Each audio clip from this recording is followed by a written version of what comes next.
좋으신 하나님, 6번째 시간으로 보호라는 제목으로 은혜 나누겠습니다. 제2차 세계대전이 일어나기 전입니다. 프랑스가 독일의 공격에 대비해서 철통 같은 요새를 지었다고 하죠. 당시 프랑스 장군의 이름이 앙드레 마지노라는 사람이었습니다. 이 사람은 아무리 독일 전차가 와서 포격해도 끄떡하지 않는 강력한 방어 진지를 구축하고자 했다고 합니다. 전차를 막기 위해서 이중 철골로 벽을 만들었습니다. 보병을 막기 위해서 철저하게 철조망을 쳤습니다. 그리고 어떤 포화도 이겨낼 수 있는 직경 6m의 콘크리트 벽도 만들었다고 합니다. 그리고 진지 내에서 나가지 않고 자가 발전할 수 있는 시설까지 만들었습니다. 그렇게 강력한 방어 진지를 구축하고 자신의 이름을 따서 마지노 선이라고 불렀습니다. 마지노 장군과 프랑스 군인들은 안심했습니다. 이렇게 철통 같은 굳건한 방어 진지를 구축했기 때문에 독일군이 어떻게 공격해도 우리는 무너지지 않는다 생각했습니다. 그러나 막상 전쟁이 터졌을 때 마지노선은 무용지물이 되었다고 합니다. 그것은 독일군이 벨기에를 통해서 우회해서 프랑스를 쳐들어왔기 때문이다라는 거예요. 열심히 수년 동안 만들어놓은 방어 진지가 아무런 소용이 없게 되었다라는 거죠. 이 이야기를 듣고 읽을 때마다 생각나는 말씀이 있습니다. 시편 127편 1절 2절 상반절에 여호와께서 집을 세우지 아니하시면 세우는 자의 수고가 헛되며 여호와께서 성을 지키지 아니하시면 파수꾼의 경상함이 허사로다. 너희가 일찍이 일어나고 늦게 누우며 수고의 떡을 먹음이 헛되도다. 헛되고 허사고 헛되도다. 그렇습니다. 하나님의 도움이 없는 우리의 노력은 허무함이 결론으로 나올 수밖에 없다라는 것입니다. 여름만 되면 매년 홍수로 어려움을 당하는 지역이 있습니다. 올해는 잘 대비합시다.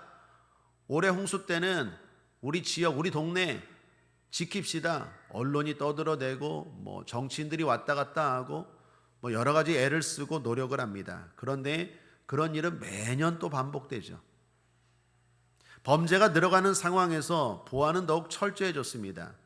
과거에는 생각지 못했던 CCTV가 동네 곳곳에 설치되어 있습니다. 심지어 집안까지 CCTV를 설치하는 사람도 많습니다. 그럼에도 불구하고 흉악범죄는 끊이지 않고 일어나고 있죠. 병원은 늘어나고 의술은 발달하는데 그렇다고 환자가 줄어들거나 병이 잡힌 것도 아닙니다. 병원은 여전히 환자들로, 아픈 사람들로 넘쳐나고 있습니다. 이처럼 우리는 뭔가 열심히 대비하고 준비하는데 그것이 여의치 않다라는 것입니다. 결국 사람이 대단한 것 같지만 그렇지 않습니다. 사람은 연약합니다. 그렇게 연약한 사람이기에 하나님을 의지해야 합니다. 오늘 시편 저자는 그걸 깨닫고 이렇게 고백합니다. 2절입니다. 내가 여호와를 가리켜 말하기를 저는 나의 피난처요 나의 요새요 나의 의뢰하는 하나님이라 하리니. 그렇습니다. 내가 여호와를 가리켜 말하기를. 하나님은 저와 여러분에게 어떤 분입니까? 하나님을 어떻게 부르시고 어떻게 대하십니까? 의지할 분인 줄 믿습니다. 한번 따라하겠습니다. 하나님은 나의 피난처요 나의 요새요 나의 의지하는 분이시다. 오늘 시편은 앞에 시편 90편에 대한 응답이기도 합니다. 시편 90편과 시편 91편은 하나의 짝을 이루는 시편입니다.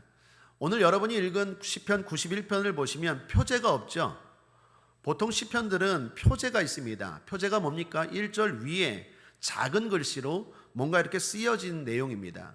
그러니까 이 시편의 저자가 누구인지, 또 이 시의 배경이 어떤 것인지, 그리고 이 시편은 어떻게 불러야 하는지 그러한 것들을 짤막하게 기록해 놓습니다. 그런데 오늘 시편 91편은 그런 게 없어요. 표제가 없습니다. 이유가 뭘까요? 앞에 시편과 저자가 같을 때는 표제를 없이 합니다. 똑같이 쓸 필요가 없기 때문에.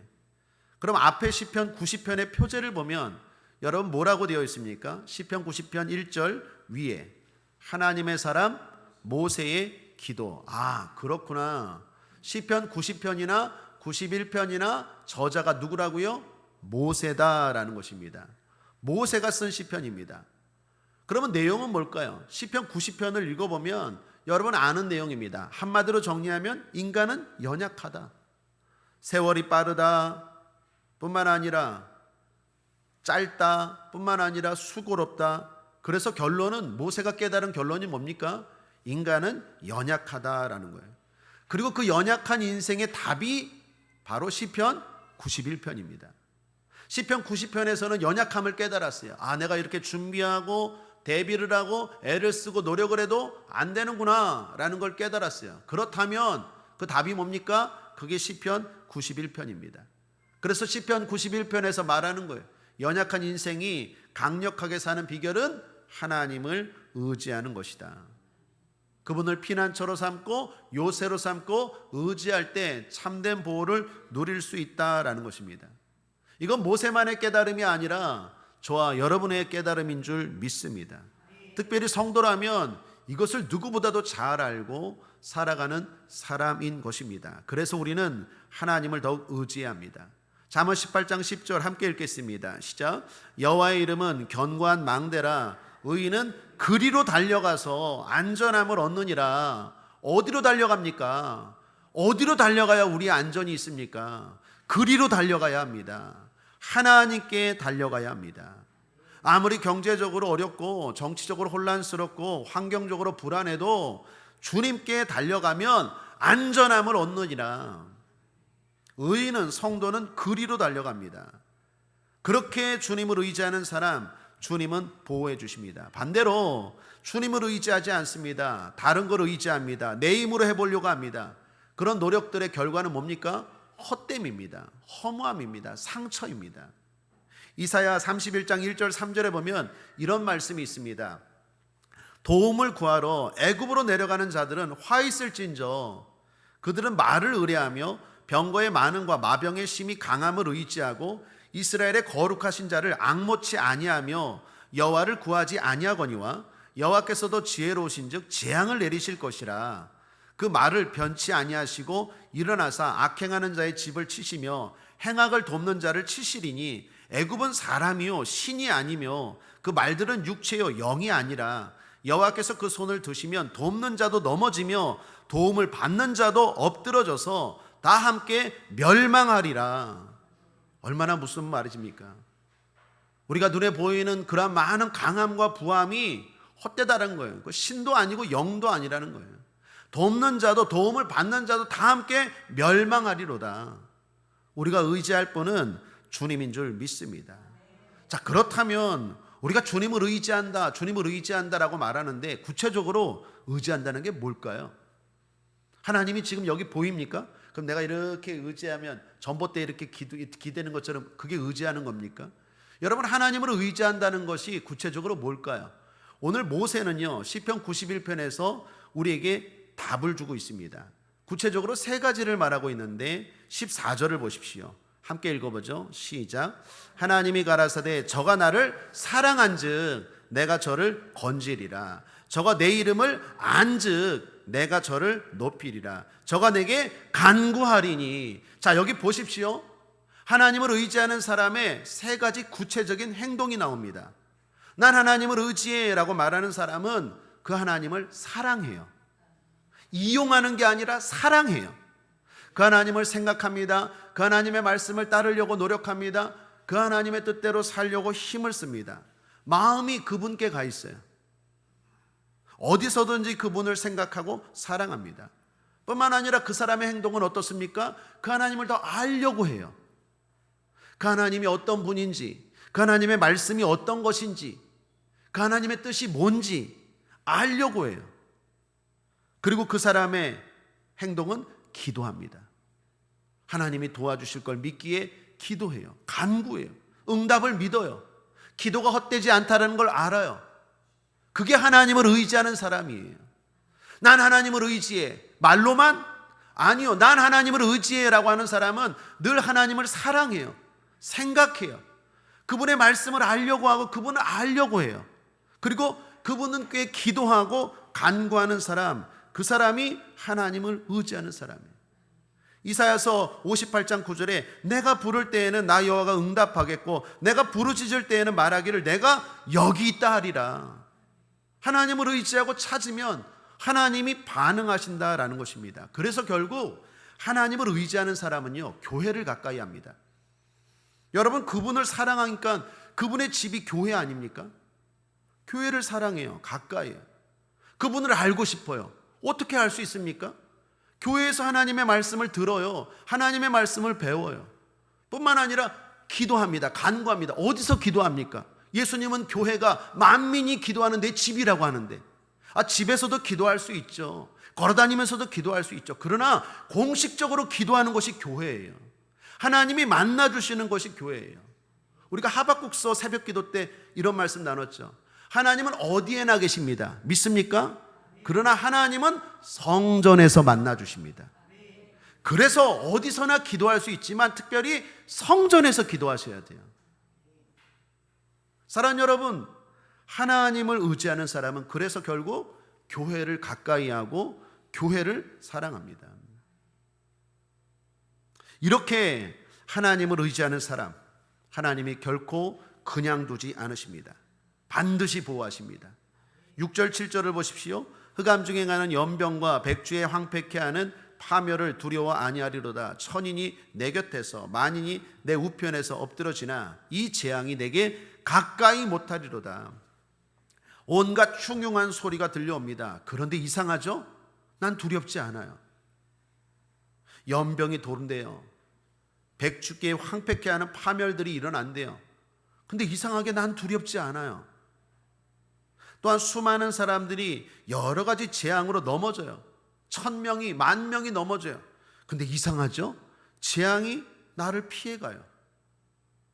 도대체 나에게는 왜 이러는 일이 일어나는지 모르겠어요. 난 럭키가이 같아요.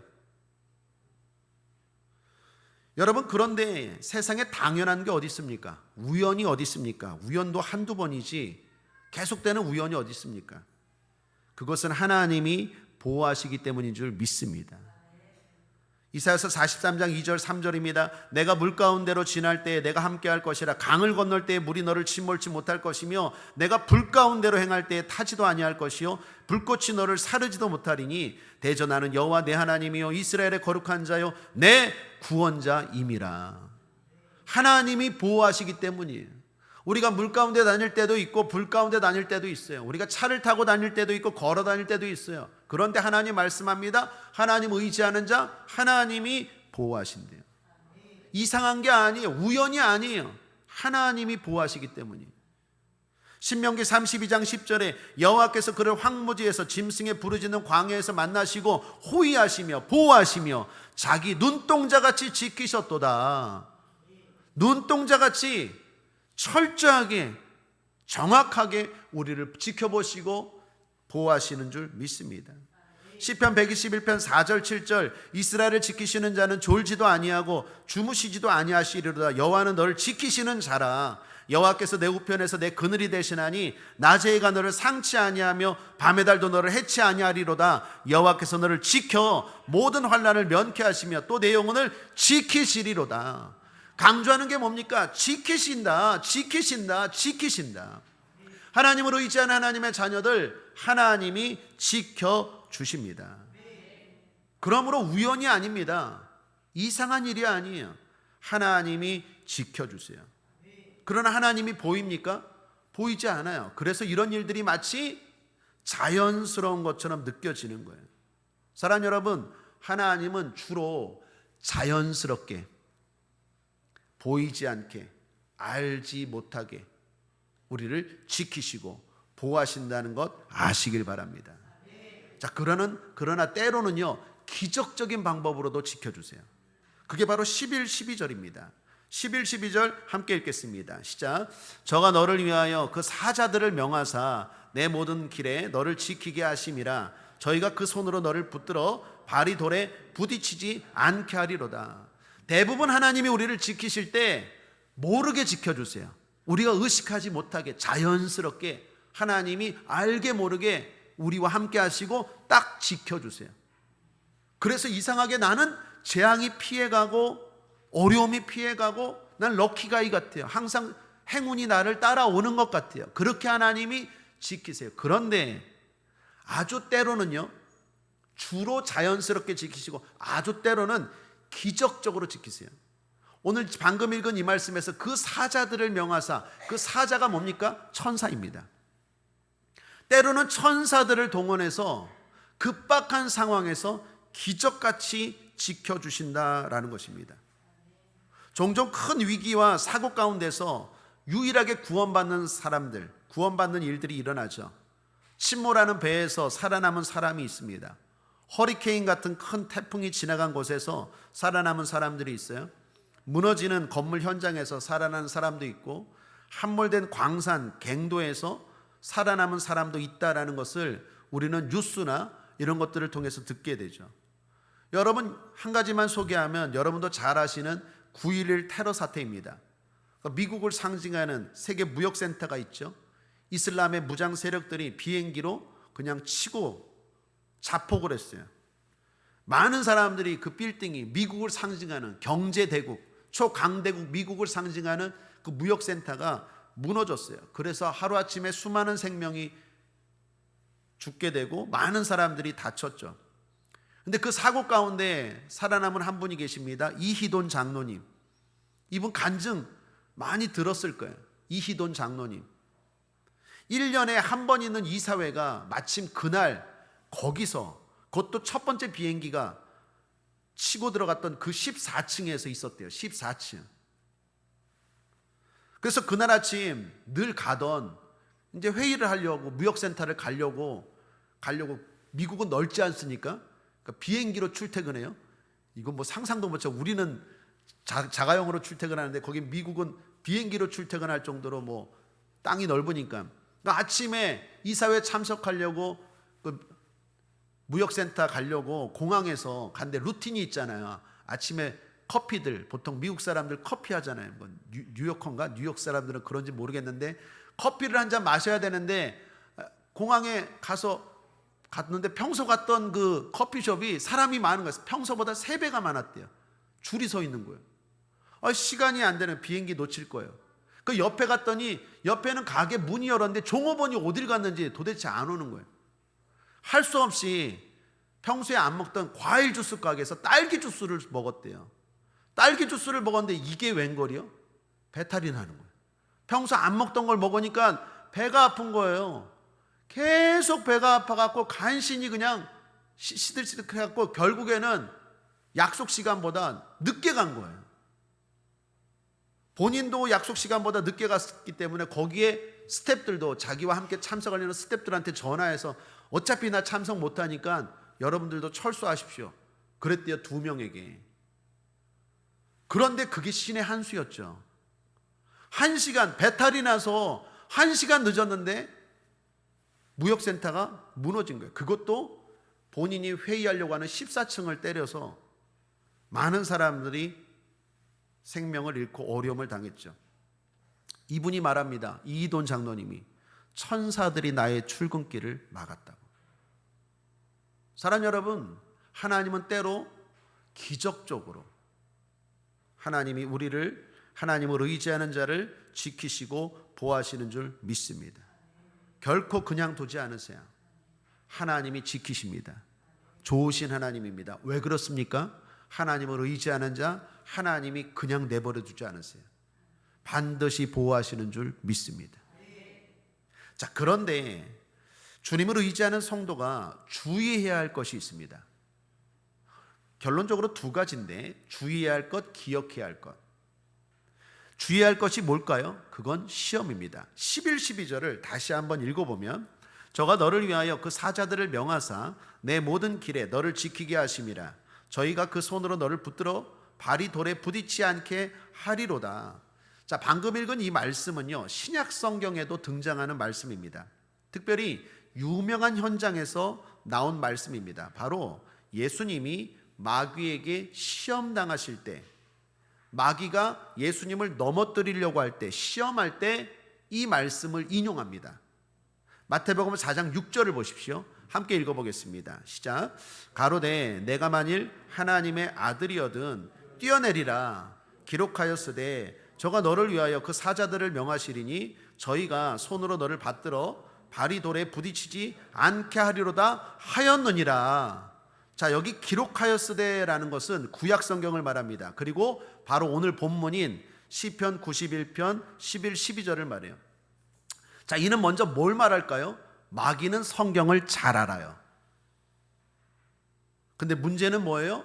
성경을 왜곡하고 악용합니다. 하나님의 말씀은 분명한 의도가 있어요. 그리고 그 의도는 선합니다. 그 의도를 알고 그 말씀을 알아야 돼요. 근데 그걸 모르면 마귀와 그 세력들에 의해 속기 쉽다라는 거예요.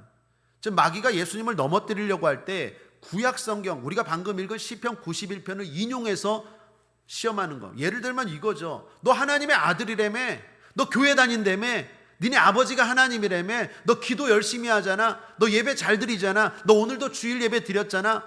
그럼 하나님이 보호하시겠네? 그럼 뛰어내려봐. 5층, 우리가 지금 5층인데 5층에서 뛰어내려봐. 구약 성경에 하나님이 천사를 통해서 보호하신다며. 여러분 혹시 이런 말씀, 이런 말 안 들어봤습니까? 안 믿는 남편이, 안 믿는 동생들이, 안 믿는 아내가, 안 믿는 불신자 친구가 이런 말 안 해요? 너 하나님 믿는다며. 하나님이 이렇게 말했잖아. 자, 보십시오. 마귀가 지금 그렇게 예수님을 시험하는 거예요. 자, 이게 맞습니까? 하나님의 말씀은요, 의도가 있다니까요. 내가 시험할 수 있는 게 아니에요. 하나님의 분명한 선한 의도예요. 하나님이 성도들을 반드시 보호하신다라는 게 시편의 말씀이에요. 그러나 그 하나님의 사랑을 시험해도 좋다라는 건 아니에요. 사랑하는 여러분, 하나님은 하나님이십니다. 피조물이 하나님을 시험할 수 없어요. 그건 불경스러운 일입니다.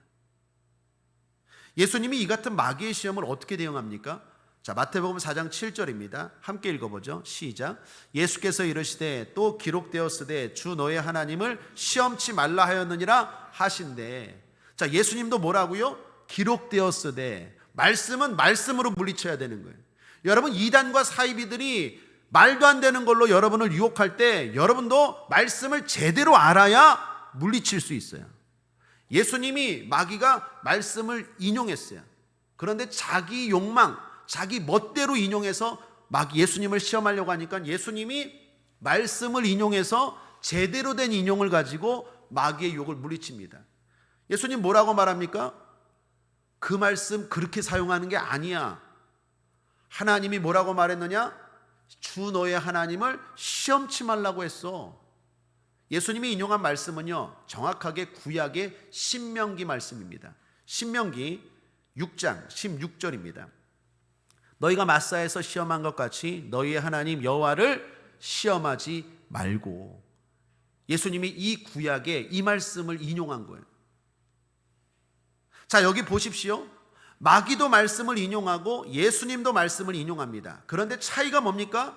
마귀는 말씀을 악용해요. 자신의 욕망에 맞게 말씀을 왜곡하고 편집합니다. 오늘날 이단들과 사이비들이 그래요. 말씀을 자기의 주장을 합리화하기 위해 짜집기를 해요. 앞서 말씀드린 것처럼 말씀은 선한 의도가 있어요. 목적이 있어요. 그 말씀의 의도와 목적에 맞게 사용해야 되는데 그렇지 않아요. 제가 옛날에 한번 그런 얘기 했잖아요. 부부싸움을 해요. 부부싸움을 하는데 둘 다 성도예요. 남편도 집사님, 아내도 집사님이에요. 근데 남편이 아내한테 그럽니다. 성경에 내 아내를 내 몸과 같이 사랑하라고 했는데 나한테 왜 이래? 그러니까 아내가 아내가 남편한테 그러니까 남편이 뭐라 그래요? 너는 그 말씀만 하냐? 남편을 하늘같이 여기라고 성경에 써 있잖아. 근데 너는 왜 그래? 여러분, 이 사람들의 문제가 뭐예요? 말씀을 가지고 싸워요. 누가 말씀을 가지고 싸우래요? 말씀은 의도가 있다니까요. 목적이 있어요. 내가 내 주장을 합리화하기 위해서 말씀을 이용하면 안 된다라는 거예요. 내가 아내를 굴복시키기 위해서, 내가 남편을 꺾기 위해서 하나님의 말씀 가지고 서로 싸워요. 이 잘못된 거죠. 마귀와 마귀의 수하들이 하는 일들이 그런 거예요. 자신의 목적을 이루기 위해서 말씀을 악용해요. 자기 기분에 맞게, 자기 욕망에 맞게 막 갖다 붙여요. 말씀은 그렇게 푸는 게 아니에요. 말씀은 말씀 그대로 하나님의 의도와 배경과 그리고 상황과 목적을 알고 사용해야 될 줄 믿습니다. 마귀는 그렇게 해요. 예수님은 어떻게 해요? 정확하게 알고 그리고 정확하게 대적하죠. 하나님이 날 보호하시는 걸 나 믿어. 그러나 난 하나님을 시험하지 않아. 왜? 하나님이 시험하지 말라 그랬어. 사랑하는 여러분, 우리가 말씀을 예수님처럼 알아야 할 줄 믿습니다. 하나님의 보호하심을 믿는 우리들이 주의할 것이 있습니다. 그것은 하나님의 사랑과 보호하심을 시험하지 말아야 돼요. 물론 초신자 때는 그게 가능해요. 초신자 때는. 그리고 초신자 때는 하나님이 그런 것에 반응도 해주시는 것 같아요. 제가 경험했고 또 우리 목회를 20년 넘게 하면서 우리 성도들을 보면 초신자 때는요, 하나님 정말 날 사랑해요? 하나님 정말 나 사랑해요? 그러면 나 이거 해주세요. 이거 해주세요. 이렇게 순수하게 기도할 때 하나님이 들어주시는 것 같아요. 그런데 5년이 되고 10년이 됐는데도 하나님 나 사랑해요? 목사가 됐는데도 하나님 정말 나 사랑해요?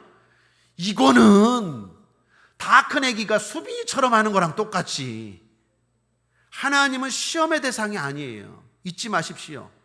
의심하지 않게 되길 바랍니다. 믿음으로 살게 되길 바랍니다. 시험하지 않게 되길 바랍니다. 하나님의 보호하심을 시험하지 마십시오. 그건 불신자들이나 불경스러운 일들이에요. 넷째로, 마지막으로 주님을 의지하는 성도가 기억해야 할 것이 있습니다. 자, 그것은 주님의 가장 큰 보호는 영생, 즉 천국이라는 것입니다. 자, 16절 말씀을 보십시오. 함께 읽어보겠습니다. 시작. 내가 장수함으로 저를 만족해 하며 나의 구원으로 보이리라 하시도다. 자, 하나님이 보호하신대요. 그런데 장수함으로 저를 만족해 하며 나의 구원으로 보이리라 하시도다 말씀합니다. 여기 장수라는 단어가 육체적으로 오래 산다라는 의미도 있어요. 우리가 장수했습니다. 100살까지 하나님이 지켜주신다, 보호하신다, 맞습니다. 그런 의미도 있지만 더 중요한 의미가 있어요. 그게 바로 영원히라는 말이에요. 영생을 말합니다. 히브리어로 샤바흐라는 단어인데 이 단어가 대표적으로 영원히라고 쓰여진 성경 구절이 시편 23편이에요.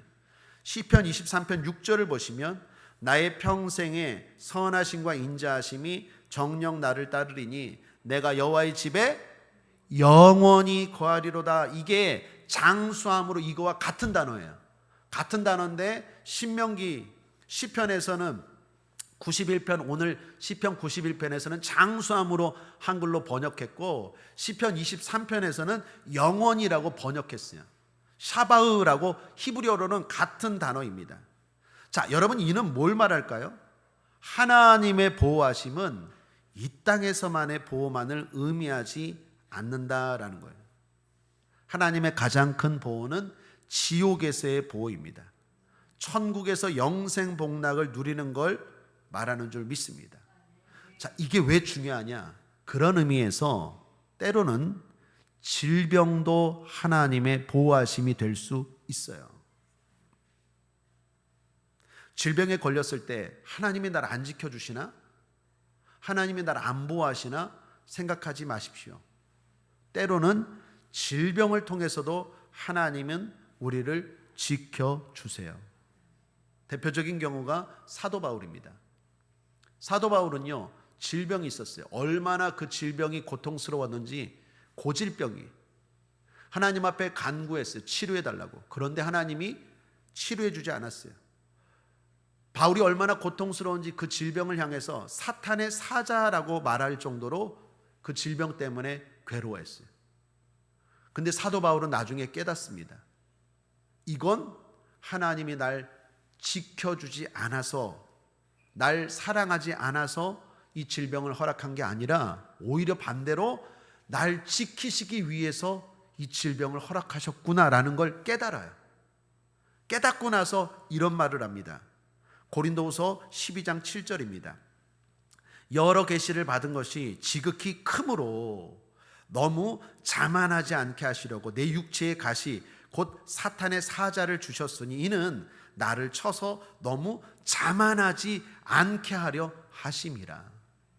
여러 계시를 받았어요. 여러분 알다시피 사도 바울은요, 천국도 갔다 온 사람이에요. 환상도 본 사람이에요. 제가 늘 부러워하는 것처럼 손수건만 건져도 바울에게서 능력이 나타나고 귀신이 떠나고 질병이 치료되는 사람이에요. 이런 사람을 누가 감당하겠습니까? 그래서 하나님이요, 넘어지지 말라고, 교만하지 말라고 딱 제동장치 하나를 든 거예요. 여러분, 자동차가, 좋은 자동차는 뭡니까? 속력도 빨라도 좋아야 되지만 브레이크가 잘 들어야 좋은 자동차 아니에요? 바울이 너무 하나님의 은혜가 커요. 능력이 많아요. 체험이 많아요. 그래서 하나님이 질병을 통해서 바울을 자만하지 않게 딱 브레이크를 걸어놓은 거예요. 그걸 바울이 나중에 깨달은 거예요. 아, 하나님이 질병을 통해서 나를 지켜주시는구나. 내가 너무 교만하기 때문에. 여러분, 우리를 보면요, 하나님이 우리를 사랑하는데 각자를 보면 딱 제동장치 하나씩 이렇게 둔 것 같아. 다 평안하게 하고 다 잘되게 하면 세상으로 도망가. 예배 안 드려. 기도 안 해. 그러니까 누구는 물질로, 누구는 자식으로, 누구는 남편으로, 누구는 질병으로, 누구는 뭐 외모로, 뭐 하나 이렇게 딱 제동정치를 걸어놔. 왜 그럴까요? 다 줘버리면 그렇게 기도 안 해. 그렇게 눈물 흘리지 않아. 그렇게 하나님 찾지 않아. 교만해요. 타락해요. 넘어져요. 바울이 그런 거예요. 사랑하는 여러분, 하나님이 저와 여러분 지켜주시는 줄 믿습니다. 그런데 때로는 질병도 하나님이 나를 지켜주시는 은혜가 될 수 있다는 거예요. 그러므로 질병에 걸렸을 때, 아, 저 사람은 하나님이 사랑하지 않나 봐. 저 사람은 하나님 앞에 심판받았어. 함부로 말하지 않게 되길 바랍니다.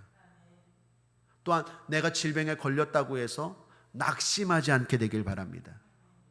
하나님의 진정한 보호는요, 영생이고 천국입니다. 이 땅에서도 보호하시지만 저 천국에서도 보호하시는 줄 믿습니다. 그런 의미에서 죽음도 마찬가지입니다. 때로는 죽음도 하나님의 은혜입니다.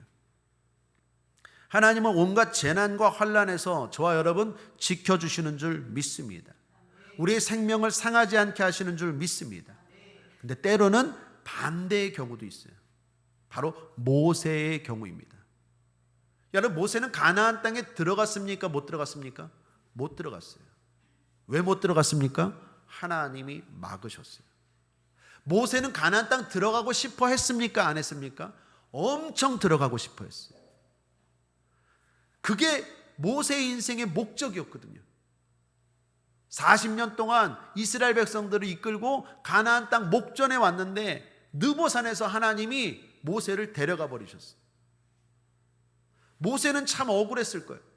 요단강만 건너면 가나안 땅인데, 한 달만 좀 살게 하지, 이런 생각할 수 있는데 하나님이 모세를요 그냥 데려가 버렸어요. 신명기에 보면 가나안 땅 못 들어갔어요. 모세는 여호수아에게 리더십 물려주고 너는 와라.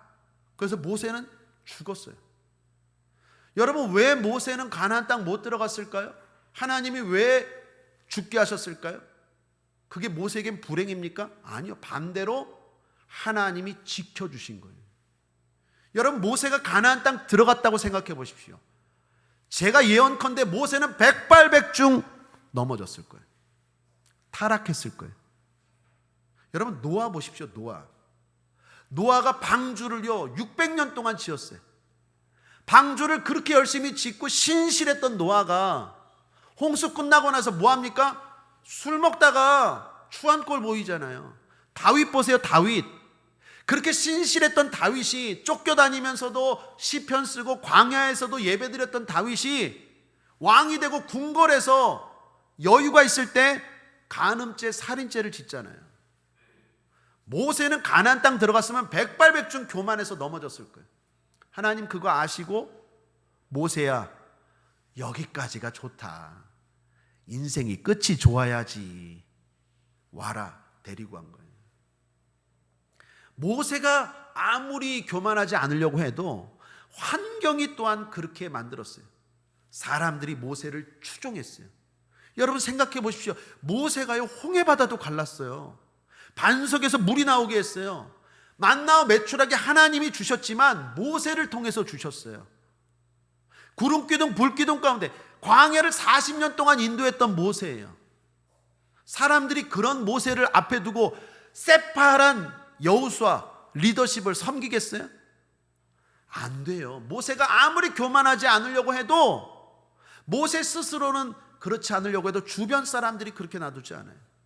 그래서 하나님이 데려가신 거예요. 사랑하는 여러분, 때로는 죽음도 하나님의 보호하심이라는 것 잊지 않게 되길 바랍니다.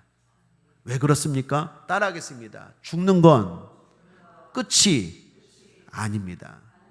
믿습니까? 죽음이 끝이라면 죽음은 불행이죠. 죽는 건 하나님의 보호하심이 아니에요. 그러나 죽음이 끝이 아니에요. 이 생에서 산 것보다도 더 길고 영원한 삶이 죽음 이후에 기다리고 있는 줄 믿습니다. 그 삶을 위해서 때로 하나님이 죽음도 허락하신다라는 거예요. 시편 116편 15절입니다. 성도의 죽는 것을 여호와께서 귀중히 보시는 도다. 성도의 죽는 것을 여호와께서 귀중히 보세요. 헛된 죽음이 아닙니다. 하나님이 귀중히 여기시는 귀한 죽음이에요. 성도라면 귀한 죽음이에요. 심지어 죽음도 복이라고 말합니다. 요한계시록 14장 13절, 또 내가 들으니 하늘에서 음성이 나서 가로되 기록하라, 자금 이후로 주 안에서 죽는 자들은 복이 있도다. 예수님을 믿고 예수님 말씀대로 살다 죽는, 주 안에서 죽는 자들은 복이 있습니다. 죽음도 복이 됩니다. 어떤 종교가 죽음을 복이라고 말합니까? 기독교만이, 예수님을 구세주로 섬기는 사람만이 죽음을 복이라고 말할 수 있는 줄 믿습니다. 한번 따라하겠습니다. 죽음도 나에게는 복입니다. 그러므로 죽는다고 슬퍼하지 마십시오. 죽음 앞에서도 담대하시길 바랍니다. 하나님은 반드시 하나님을 의지하는 자를 지키십니다. 어떻게 해서든지 지키십니다. 자연스럽게 지키십니다. 기적적으로 지키십니다. 때로는 내 생각과 다르지만 질병을 통해서도 나에게 유익이 되게 하시고 지키시는 것입니다. 심지어 죽음도 우리를 막을 수 없고 하나님의 사랑에서 끊을 수 없습니다. 하나님은 저와 여러분 영원히 지켜주신다는 것 믿으시기를 주님의 이름으로 축복합니다. 말씀을 정리합니다. 주님 없는 인생의 대비는 헛됨입니다.